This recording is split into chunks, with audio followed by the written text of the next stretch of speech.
សូមគោរពបងប្អូនជនជាតិខ្មែរទាំងអស់នេះជាអត្ថបទនិយាយអំពីអត្ថប្រយោជន៍ផ្លែពោតនិងការពារពីជំងឺផ្សេងៗថាអាចជួយសុខភាពបានដល់កម្រិតណា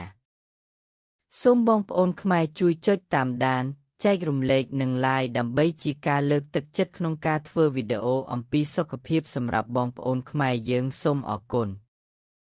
ផ្លែពោត Corn គឺជាធញ្ញជាតិដ៏ពេញនិយមមួយប្រភេទដែលមិនត្រឹមតែមានរសជាតិឆ្ងាញ់និងអាចយកទៅកែច្នៃជាអាហារបានច្រើនមុខប៉ុណ្ណោះទេប៉ុន្តែវាក៏សម្បូរទៅដោយសារធាតុចិញ្ចឹមសំខាន់ជាច្រើនដែលផ្ដល់អត្ថប្រយោជន៍ដល់សុខភាពនិងជួយការពារពីរោគសញ្ញានៃជំងឺមួយចំនួនផងដែរខាងក្រោមនេះគឺជាអត្ថប្រយោជន៍ចម្បងនៃផ្លែពោតនិងតួនាទីរបស់វាក្នុងការការពារជំងឺ1. អត្ថប្រយោជន៍សុខភាពរបស់ផ្លែពោតសម្បូរជាតិសរសៃ Fiber ពោតមានផ្ទុកជាតិសរសៃខ្ពស់ដែលដើរតួនាទីយ៉ាងសំខាន់ក្នុងការជួយដល់ប្រព័ន្ធរំលាយអាហារវាជួយសម្រួលដល់ការបន្ទោរបងកាត់បន្ថយបញ្ហាទល់លាមកនិងជួយរក្សាសុខភាពពោះវៀនធំ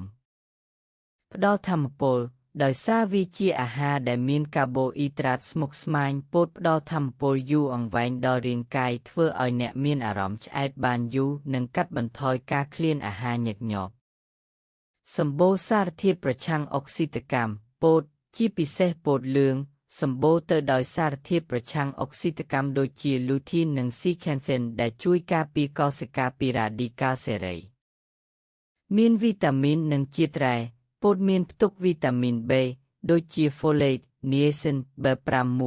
ដែលចាំបាច់សម្រាប់មុខងារខួរក្បាលនិងការបំប្លែងថាមពលវាក៏មានជាតិរ៉ែដូចជាម៉ាញ៉េស្យូមនិងប៉ូតាស្យូមផងដែរ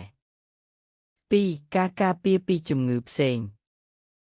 ការទទួលទានពោតជាប្រចាំក្នុងបរិមាណសមស្របអាចជួយកាត់បន្ថយហានិភ័យនៃជំងឺមួយចំនួនជំងឺបញ្ហាសុខភាពរបៀបដែលពោតជួយការពារជំងឺទាក់ទងនឹងភ្នែក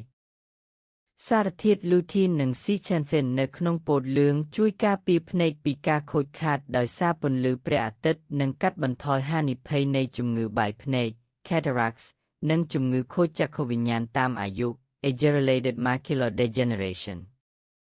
ជំងឺបេះដូង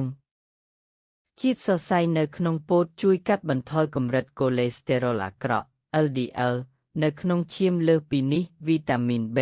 Folate ជួយកាត់បន្ថយជាតិអាស៊ីតអាមីណូដែលបង្កហានិភ័យដល់សរសៃឈាមបេះដូង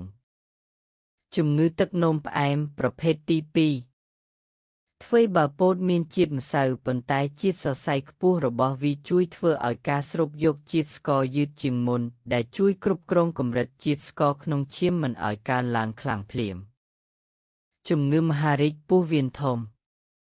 ជាតិសរសៃមីណូលីនៅក្នុងពោតជួយសម្អាតកាកសំណល់ក្នុងពោះវៀនបានលឿននិងចិញ្ចឹមបាក់តេរីល្អដែលអាចជួយកាត់បន្ថយហានិភ័យនៃជំងឺមហារីកពោះវៀនធំភាពស្លេកស្លាំងពោតមានផ្ទុកជាតិដែកនិងវីតាមីន B12 Folate ដែលជាធាតុផ្សំសំខាន់ក្នុងការផលិតកោសិកាឈាមក្រហមជួយការពារនិងព្យាបាលបញ្ហាខ្វះឈាមចំណាំទោះបីជាពោតមានអត្ថប្រយោជន៍ច្រើនក៏ដោយអ្នកគួរទទួលទានវាសម្របតាមរបបអាហារដែលមានតុល្យភាពព្រោះពោតសម្បូរទៅដោយកាបូអ៊ីដ្រាត ម្សៅ